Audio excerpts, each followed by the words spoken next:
Get your free copy of the complete tutorial at www.teachucomp.com/free. You can change the formatting of any object you can select within a chart.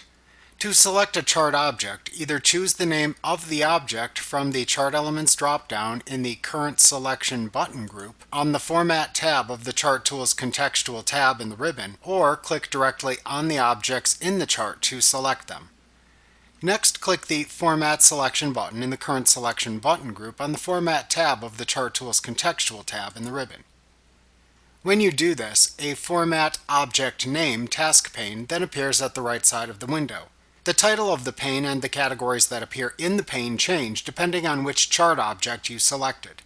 Click a category icon in the task pane to see its formatting options then appear at the bottom of the task pane. You can then change any formatting properties shown.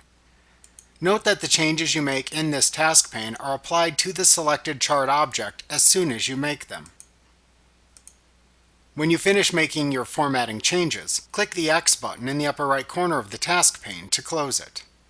Note that if you began your chart formatting by applying a chart style, you can reset your chart's formatting back to its default style to remove any custom formatting you have applied. To do this, click the Reset to Match Style button in the Current Selection button group on the Format tab of the Chart Tools Contextual tab in the ribbon. When you click this button, the chart's formatting reverts back to the last applied default chart style and removes any applied custom formatting. Like what you see? Pick up your free copy of the complete tutorial at www.teachucomp.com/free.